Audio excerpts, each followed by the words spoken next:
어머님, 그 나이에 무슨 시험이요? 창피한 줄 아셔야지. 며느리의 차가운 목소리가 부엌에 울려 퍼질 때 제 손에 쥐어진 연필이 부러지는 소리가 들렸습니다. 당장 영상 내려요. 이딴 거 우리 가족 명의의 먹칠이에요. 찢어진 노트, 버려진 소지품, 그리고 제 78년 인생에서 가장 아팠던 말들. 글도 모르는 주제에 밥이나 잘 차려주세요. 이제 필요 없으니 그냥 조용히 계세요. 그날 밤 제 손이 떨리고 있었습니다. 수진아, 할머니, 글씨 좀 가르쳐 줄래? 아무도 몰랐습니다. 바늘로 세 자식 키워낸 이 손이 이제는 연필을 들고 세상에 도전하리라는 것을, 며느리가 찢어버린 내 꿈, 손녀와 함께 시작한 비밀 작전, 그리고 아무도 믿지 않았던 78세 할머니의 놀라운 반격이 시작됩니다. 안녕하세요. 저는 전라남도 해남에 사는 78세 김분순입니다. 사람들이 저를 보면 그저 늙은 할머니, 글도 모르는 촌노인이라고 생각하겠지만 사실 저는요, 제 두 손으로 세 아이 키우고 남편 없이 혼자서 삶을 버텨낸 누구보다 강한 엄마입니다. 시작은 보따리 하나뿐이었습니다. 18살 때 남편 따라 서울로 올라갔습니다. 그때 가진 거라고는 딸랑 보따리 하나뿐이었죠. 남편이 사고로 세상을 뜬 건 결혼한 지 겨우 4년 만이었습니다. 큰아이는 3살이었고 셋째는 뱃속에 있었어요. 장례 치른 날 밤 저는 아이들 데리고 방 한 칸짜리 사글 세 방에서 담요 한 장 덮고 벌벌 떨며 잠들었어요. 그날 제가 마음속으로 중얼거린 말이 아직도 생생해요. 분순아, 이제부터는 울지 마라. 너 아니면 이 아이들 키울 사람 없다. 그 후로는 낮엔 건물 청소하고 밤엔 음식점 설거지 일을 했습니다. 그리고 손재주 좋다는 말 듣고 바느질 일을 시작했어요. 그땐 하루가 24시간이 아니라 36시간쯤 되었으면 좋겠다 싶었습니다. 밤을 꼬박 새워 기성복 단추 달고 속치마 허리 고무줄 받고 손톱 빠질 듯 실밥 정리하면서도 그냥 앉은 자리에서 쪽잠만 자고 다시 시작했어요. 두 눈이 충혈돼도 눈꺼풀이 저절로 감겨도 일감 끊길까봐 고무줄로 팔을 묶고 일했죠. 어느 날은 도시락도 못 챙겨 나가는 바람에 집에 돌아와 자식들 밥상 차리다 제 밥 한술 못 뜨고 기절한 적도 있었습니다. 그래도 그 작은 미신기 돌아가는 소리 하나에 아이들 학용품 사고 학비 조금이라도 낼 수 있다는 게 기적 같았죠. 글자를 잘 몰라서 원단 박스에 붙은 설명서를 못 읽어서 두세 번 일감해서 잘리기도 했습니다. 그땐 공부는커녕 글자 하나 외우기보다 하루하루 생존이 먼저였습니다. 애들 가정통신문 받아도 읽지 못해 주인집 아주머니한테 몰래 부탁하던 순간 그게 제 가장 부끄러운 기억이었습니다. 그럴 때마다 마음속으로만 외쳤어요. 이 바늘 하나로 내 새끼들은 글자 아는 사람 만들자. 못 먹이고 못 입혔지만 엄마만큼은 무너지면 안 된다는 일념으로 버텼습니다. 누구보다 열심히 살았기에 남편 없이도 어깨 펴고 살았습니다. 손녀인 수진이를 제가 키우기 시작한 건 지금으로부터 14년 전이었습니다. 아들 내외가 둘 다 맞벌이라 아이 맡길 곳이 마땅치 않다며 갓난쟁이였던 손녀 수진이를 안겨주더라고요. 엄마, 수진이만 잘 키워주세요. 저희는 일 열심히 해서 나중에 호강시켜 드릴게요.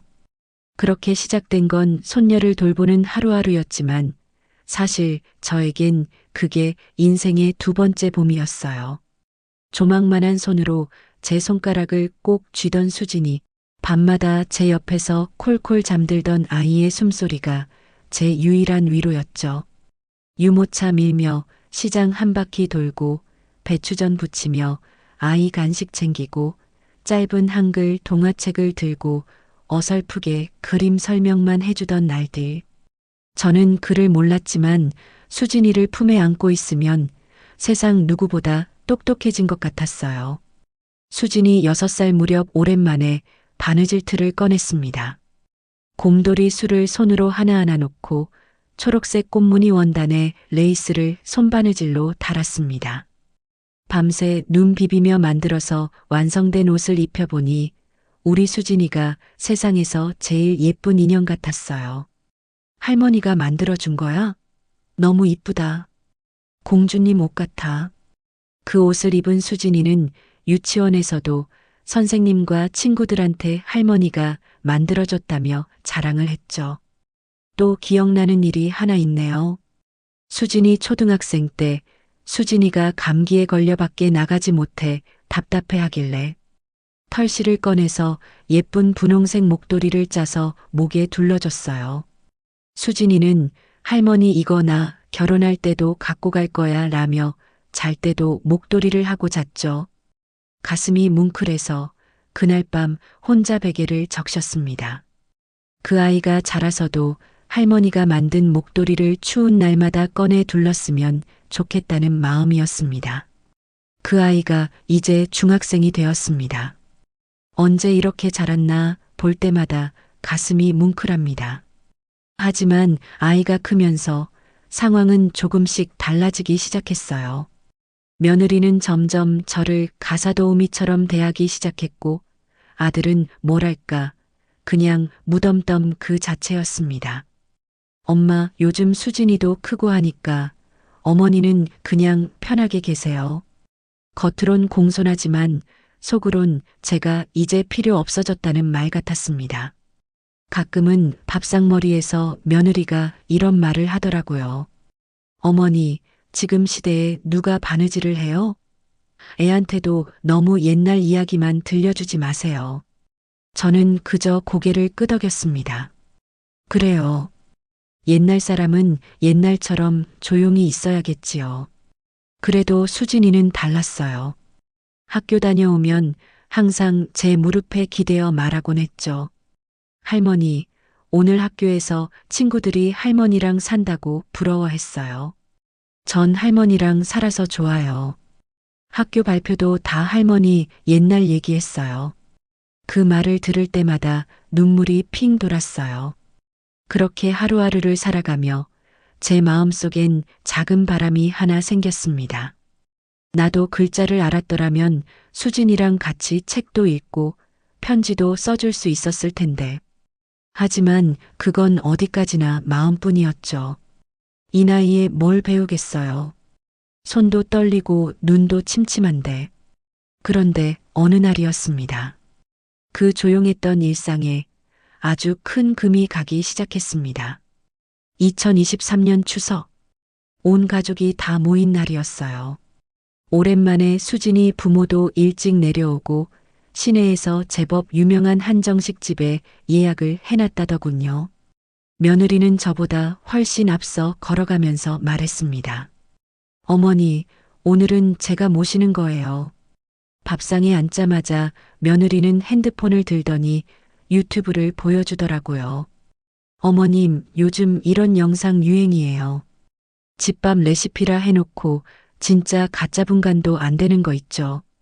저는 영상 속 자막이 눈에 들어오질 않아 고개를 갸웃거리며 화면만 멍하니 봤습니다. 그때였습니다. 어머니, 화면 보이세요? 아, 유튜브 자막 읽기 어려우셔서 못 보시죠. 며느리의 입꼬리가 비틀리며 올라갔습니다. 순간 식탁에 앉아있던 수진이의 젓가락이 툭 하고 떨어졌어요. 엄마, 그런 말 하지 마요. 수진이가 낮은 목소리로 말했지만 목소리는 분명 떨리고 있었습니다. 아들은 멋쩍은 웃음으로 상황을 무마하려 했습니다. 에이, 수진 엄마. 어머니한테 그런 얘기 하지 마. 어머니, 그냥 재미로 하는 말이에요. 요즘 젊은 사람들 다 유튜브 보니까. 어머니가 이해하세요. 그 말에 며느리는 뭐가 웃긴지 피식 웃더군요. 저는요, 유튜브로 쇼핑도 하고 요리도 배우고 그거 하나로 다 해요. 바느질이요? 그런 건 요즘 시대엔 필요 없죠. 며느리의 그 말을 듣는 순간 제 손끝이 서늘해졌습니다. 그동안 저는 수진이 옷단추도 꿰매고 목도리며 장갑도 하나하나 손바느질로 만들어줬는데 그 모든 게 쓸모없는 짓이었구나 싶었어요. 그때였어요. 수진이가 벌떡 자리에서 일어났습니다. 엄마는 맨날 명품 타령하면서 할머니가 만들어준 털목도리 하나 안 써봤잖아. 근데 그게 그렇게 한심해 보여? 식당 안이 조용해졌어요. 할머니는 나 어릴 때 비 오는 날마다 장화 벗기고 발 말려주셨어요. 근데 엄마는 그런 기억 있어? 수진이는 울먹이며 나가버렸고 저는 그냥 그 자리에 앉아 눈앞이 흐려졌습니다. 아들은 따라 나가면서 말했어요. 엄마, 수진이 감수성 예민하니까 너무 신경 쓰지 마세요. 수진 엄마도 장난삼아 한 말이에요. 아니요. 저에게 그건 장난이 아니었어요. 그날 밤 집에 돌아온 저는 옛날에 수진이에게 만들어 주었던 털 목도리를 꺼내려 했습니다. 그런데 이상하게 제 서랍이 정리되어 있었어요. 수진이 사진첩도 제가 아끼던 바느질 도구도 보이지 않았습니다. 어머님, 뭐 찾으세요? 갑자기 나타난 며느리의 목소리에 저는 깜짝 놀랐습니다. 아니, 그냥 내 목도리랑 사진첩이. 아, 그거요? 버렸어요. 집안 정리한다고 쓸모없는 건 다 버렸거든요. 그 말에 심장이 내려앉는 것 같았습니다. 뭐, 버렸다고? 네, 이제 다 낡았잖아요. 새 거 사드릴게요. 요즘은 이런 거 안 쓰죠. 며느리는 아무렇지도 않게 말하고 나갔습니다. 저는 그 자리에 주저앉아 말없이 손을 부들부들 떨었습니다. 수진이가 어릴 때 적어준 글자들, 함께 찍은 사진들, 그 모든 추억이 쓰레기통에 버려진 겁니다. 다행히도 수진이가 써준 노트 한 권만은 제가 항상 베개 밑에 숨겨두었기에 남아 있었습니다. 몇 해 전 수진이가 저에게 적어준 편지들. 할머니는 내 친구 할머니는 내 선생님 할머니 사랑해요. 글을 몰라 그때는 정확히 읽진 못했지만 그 글자 하나하나가 제 마음속에 박혀 있었습니다. 그래. 수진이를 위해서라도 이제는 나도 글자를 읽어야겠다. 그날 밤 저는 수진이 방문을 조심스레 열었습니다. 수진아, 할머니 글씨 좀 가르쳐 줄래? 그 아이의 얼굴에 피어난 눈물 섞인 미소. 아마 평생 못 잊을 겁니다. 새벽의 비밀 수업. 그날 이후 제 하루는 조금 달라졌습니다. 새벽 5시. 아직 아들 내외가 잠든 시간에 수진이가 작은 탁상 전등을 켜며 속삭였습니다. 할머니, 오늘은 기역, 니은, 디귿이에요. 이건 기역, 니은, 디귿. 손녀의 조그마한 손이 제 손을 덮으며 글자를 천천히 가르쳐 줬습니다. 처음엔 연필 잡는 것도 어색하고 한 글자 쓰고 나면 손이 후들거렸어요. 기 하나 쓰는데 땀이 줄줄 흐르고 가 하나 제대로 못 쓰고 찢어버리기 일쑤였죠. 괜찮아요, 할머니. 제가 1000번도 10,000번도 가르쳐 드릴게요. 그 말에 저는 고개를 들 수밖에 없었습니다. 낮에는 아무 일 없던 척. 어느 날 며느리가 물었습니다. 어머님 요즘 피곤하세요? 왜 자꾸 안방에서 뭐 쓰고 계시던데요? 그냥 가계부 좀 써보려고.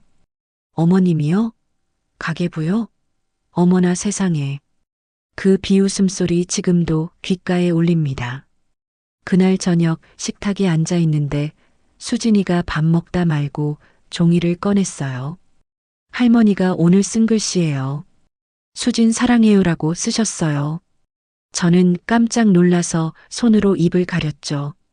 수진아, 그걸 왜 보여줘? 하지만 수진이는 해맑게 웃으며 말했습니다. 할머니가 정말 멋지게 써서요.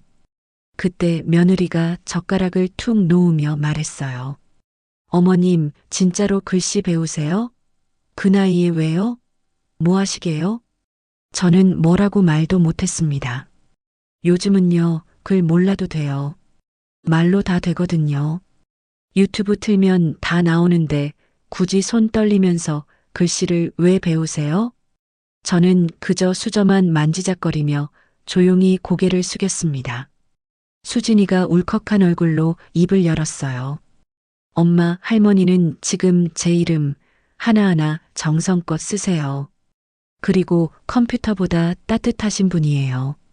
엄마는 그런 적 있으세요? 분위기가 싸늘해졌습니다. 아들은 민망한 얼굴로 수진이를 타일렀습니다.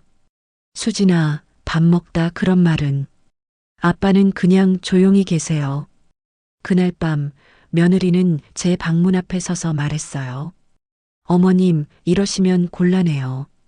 이제 수진이 공부도 해야 하는데 밤마다 방에서 수진이랑 뭐 하시는 거예요? 저는 가슴이 철렁 내려앉았습니다. 저기 그냥 심심해서. 심심하시면 뜨개질이나 하세요. 괜히 아이 시간 뺏지 마시고요. 그 말에 문틈으로 조용히 눈물이 떨어졌습니다. 다음 날 수진이는 노트를 숨겨 안고 제게 속삭였어요. 할머니, 우리 이제 몰래 해요. 이건 비밀이에요. 우리 둘만의 작전. 그렇게 저는 다시 연필을 들었습니다. 바느질, 수진 할머니. 삐뚤빼뚤하지만 세상에서 가장 정직한 글자가 제 노트 속에 자라나기 시작했습니다. 그날 밤 저는 생전 처음으로 편지를 썼습니다. 삐뚤지만 한 글자 한 글자 제 마음을 담아 써내려갔습니다. 수진아, 너는 할머니의 기쁨이란다. 너 덕분에 나는 다시 태어났단다. 그 편지를 수진이의 베개 밑에 몰래 넣어두고는 뒤돌아서 나오며 저도 모르게 울음을 터뜨렸습니다. 다음 날 아침, 할머니, 수진이가 달려와 저를 꼭 안았습니다. 저 할머니 편지 읽었어요. 평생 간직할게요. 그날 하루 종일 저는 하늘을 날아다니는 기분이었습니다. 어느 날 친척들이 모인 명절 자리였습니다. 떡국을 나르던 중 제 손이 살짝 떨려 국물이 조금 테이블에 흘렸습니다. 어머님, 또 그러세요? 며느리의 날카로운 목소리가 방 안을 가득 채웠습니다. 좀 조심하시면 안 돼요? 어제도 그러시고, 손도 떨리고 눈도 침침하신데 이제 그만 부엌 일은 저한테 맡기시죠. 친척들 앞에서 당한 수모에 얼굴이 화끈거렸습니다. 아들은 머쓱한 표정만 지을 뿐 나서서 뭐라 말하지 않았고 족하며 친척들의 시선이 저를 향했습니다. 아이고, 분순이가 많이 늙었구나. 누군가의 한숨 섞인 말이 들려왔습니다. 그 순간 수진이가 벌떡 일어나 할머니는 아직 젊으세요. 엄마가 그냥 못되게 구는 거예요. 라고 외쳤습니다. 순간 식탁이 얼어붙었고 며느리는 얼굴을 붉히며 수진아, 방으로 들어가. 라고 소리쳤습니다. 며칠 뒤 수진이가 깜짝 선물을 내밀었어요. 할머니, 우리 이거 찍어요. 손에는 휴대폰 삼각대와 수첩, 바늘, 실, 그리고 한글 공부 브이로그라는 글자가 적힌 작은 보답판. 이게 뭐냐 했더니 유튜브 영상 촬영이래요. 할머니랑 같이 글씨 배우는 영상 찍으면 사람들이 감동할 것 같아요. 처음엔 민망했죠. 하지만 수진이가 너무도 진지하게 말하니 차마 거절할 수가 없었습니다. 그리고 일주일 후 수진이와 할머니 프로젝트라는 제목으로 업로드된 첫 영상. 할머니와 함께 배우는 가부터 학까지 할머니의 손길로 만드는 바느질 이름표. 댓글이 하나둘 달리기 시작했습니다. 울컥했어요. 우리 할머니 생각나요. 세상에 글을 배우시는 모습이 이렇게 아름다울 줄이야. 정말 멋진 할머니와 손녀네요. 응원합니다.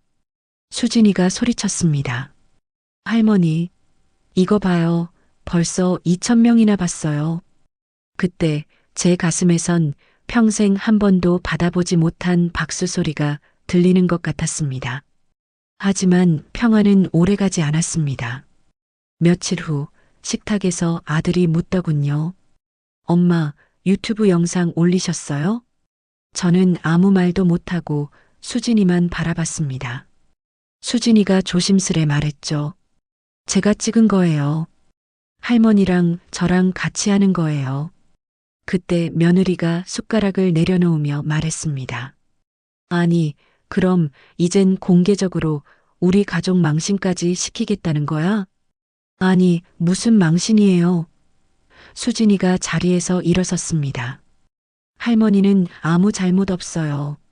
오히려 저보다 더 노력하시고 이 영상 보고 울었다는 사람도 많아요. 며느리는 그렇게 감성팔이 할 거면 차라리 인터넷 방송인이라도 하세요. 그 말에 아들도 한마디 거들었습니다. 수진아, 너 요즘 너무 예민한 거 아니야? 공부도 해야 하는데 이런 거 집중 안 되는 거 아니야? 그 순간 제 안에서 무언가 뚝 하고 끊어졌습니다. 그래, 맞아. 그동안 내가 나서면 안 되는 줄 알았는데, 근데 왜 이리 속이 답답할까? 그날 밤 수진이와 저는 처음으로 유튜브 댓글 중 하나를 큰 소리로 읽어봤습니다. 글씨 못 배워도 괜찮아요. 하지만 누군가 나를 믿어주면 그게 시작입니다. 며칠 후 수진이가 조심스레 책 한 권을 꺼냈습니다. 2024년 검정고시 예상 문제집. 할머니, 도전해 보실래요? 저는 떨리는 손으로 책 표지를 어루만졌습니다. 내가 할 수 있을까? 수진이가 단단하게 고개를 끄덕였습니다. 할머니라면 꼭 할 수 있어요. 이제 제 인생에서 가장 큰 도전이 바로 앞에 다가오고 있었습니다. 하지만 그 도전을 가로막는 건 단순한 한글이 아니었습니다. 아들, 며느리 그리고 세상의 조롱이 점점 더 날카롭게 다가오고 있었죠. 검정고시 책을 받은 날부터 저는 진짜 학생이 된 기분이었습니다. 책상은 없으니 작은 다용도 테이블에 앉아 연필을 들었습니다. 가슴이 뛰었어요. 글씨 한 자, 숫자 하나 적을 때마다 새로운 세상이 열리는 느낌이었죠. 수진이는 저보다 더 진지했습니다. 할머니, 오늘은 국어예요. 이건 문장 부호, 그리고 이건 속담이에요.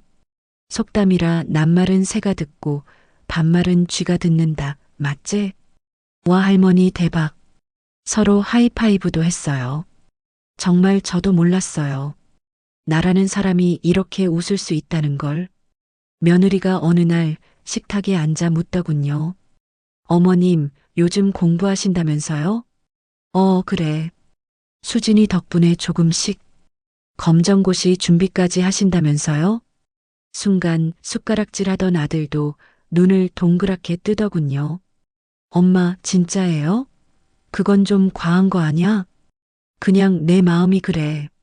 나도 한 번쯤 시험이란 걸 봐보고 싶어서. 며느리가 말하더군요. 그 나이에 무슨 시험이요? 창피한 줄 아셔야지. 그 말에 가슴이 철렁 내려앉았습니다. 어머님, 솔직히 말씀드릴게요. 요즘 수진이까지 말 안 듣고 맨날 카메라 들고 뭘 찍고 공부도 안 하고 이상한 데 빠져 있어요. 그 이유가 뭔 줄 아세요? 어머님이 자꾸 옆에서 이상한 걸 가르치시니까 그렇죠. 그 순간 수진이가 주방에서 뛰쳐나왔습니다. 엄마, 할머니가 왜 이상한 사람이야? 할머니가 얼마나 열심히 공부하시는데. 너 말버릇이 왜 그래? 누가 그따위로 키웠어? 할머니는요, 나랑 같이 꿈을 꾸세요. 근데 엄마는 아무도 꿈꾸지 못하게 해요. 말 끝에 수진이 눈물이 쏟아졌습니다.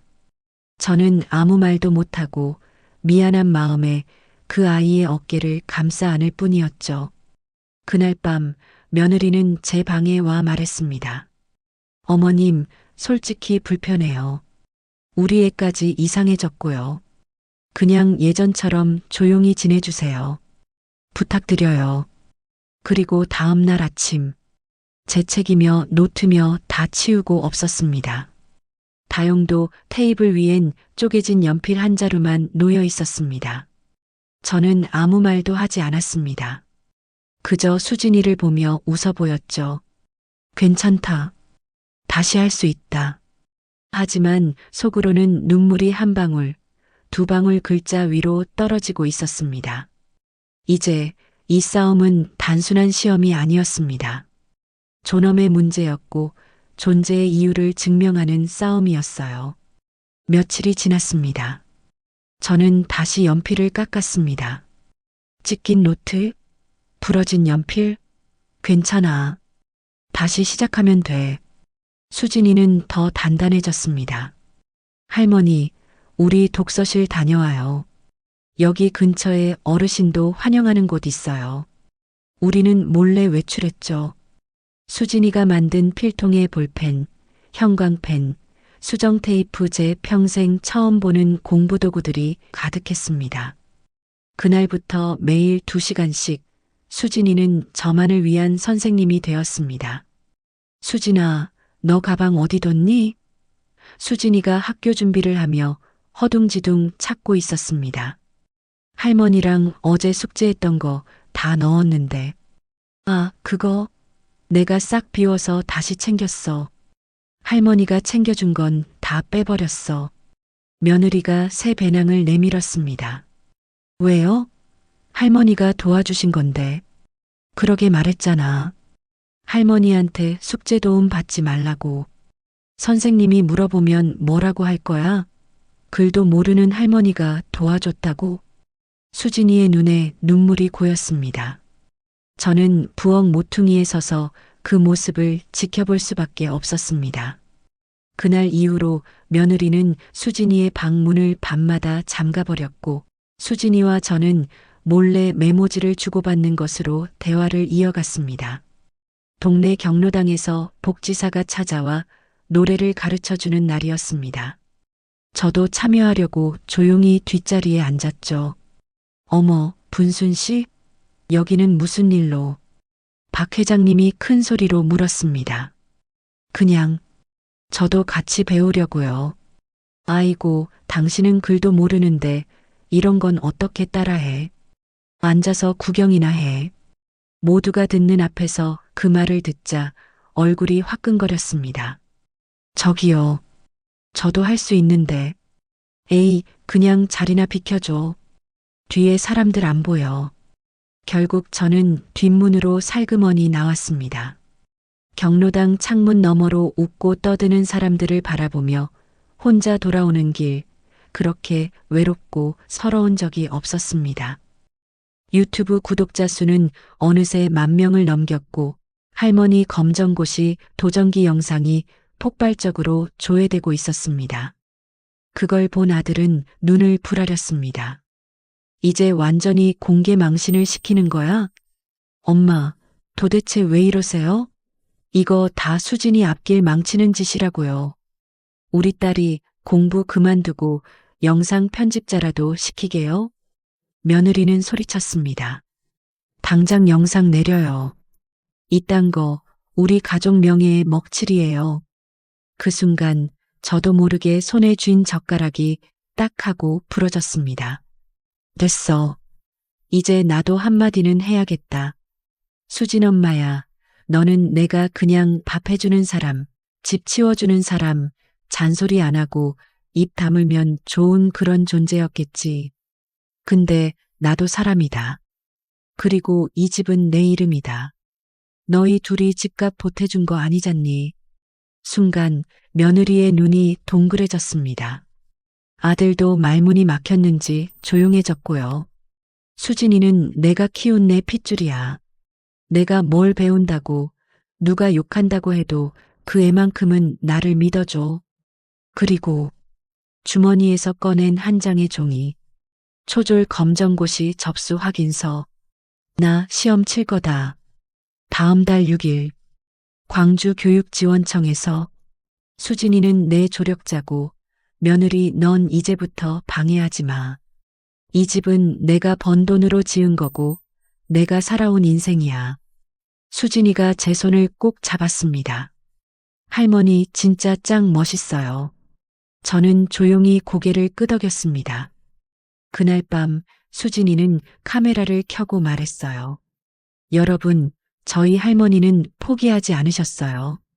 누가 뭐라 해도 오늘도 글을 배우십니다. 그래서 저희는 앞으로 할머니 학교 프로젝트를 시작하려고 해요.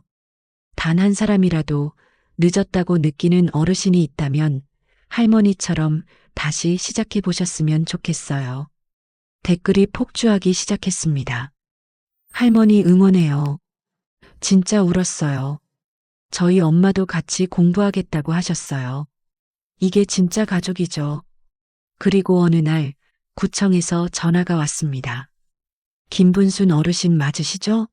저희가 평생학습 홍보 모델로 한번 뵙고 싶은데요. 이제 진짜 복수가 시작이었습니다. 누굴 해치우는 복수가 아닌 존엄을 되찾는 복수. 제 인생의 제2의 봄이 바로 눈앞에 다가오고 있었습니다. 2024년 4월 6일 광주 교육지원청 시험장 앞 바들바들 떨리는 손, 손에 꽉 쥔 수진이의 손. 할머니, 괜찮아요. 여기까지 온 것만으로도 이미 이긴 거예요. 하지만 저는 마음속에서 계속 목소리가 들려왔습니다. 네가 뭘 안다고 시험은 또 부끄러운 줄 알아야지. 괜히 웃음거리나 되지 말고 그냥 돌아가. 그 목소리를 조용히 밀어냈습니다.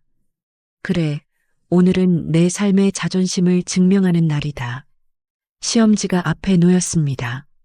국어, 수학, 사회, 과학 숫자들이, 글자들이 눈앞에서 춤을 추는 듯 어지러웠지만 딱 한 문장이 눈에 들어왔습니다. 당신의 이름은 무엇입니까? 그 순간 눈물이 고였습니다. 김분순. 내 이름을 처음 제대로 써냈습니다. 시험을 마치고 나와서 수진이와 마주본 그 순간을 잊지 못합니다. 할머니, 진짜 대단하세요. 저는 그 아이를 끌어안았습니다. 할머니 수고했어요. 그리고 한 달 뒤, 그날도 마당에서 바느질을 하고 있었습니다. 우체통에서 수진이가 우편을 들고 달려왔어요. 할머니, 왔어요. 그 흰 봉투를 조심스레 뜯었습니다. 합격을 진심으로 축하드립니다. 그 문장을 읽는 순간 저는 무릎을 꿇고 울었습니다. 그건 단순한 합격이 아니라 제 인생 전체에 내려진 인정의 도장 같았어요. 며느리는 멋쩍게 웃으며 말했습니다. 어머님 진짜로 붙으셨어요? 세상에 전 그냥 농담이었어요. 아들은 저를 바라보며 말했습니다. 엄마 미안해요. 우린 그냥 엄마가 해낼 줄 몰랐어요.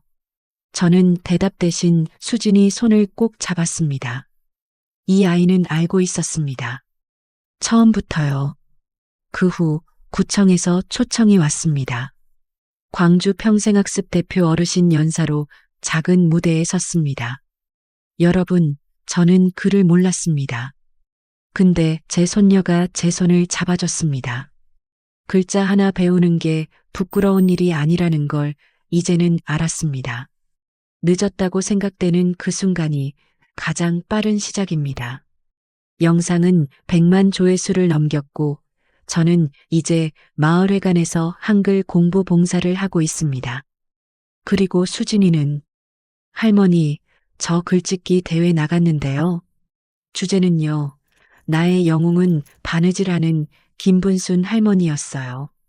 저는 그 말을 듣고 인생 처음으로 상장보다 더 값진 상을 받았습니다. 그게 바로 사랑이었습니다.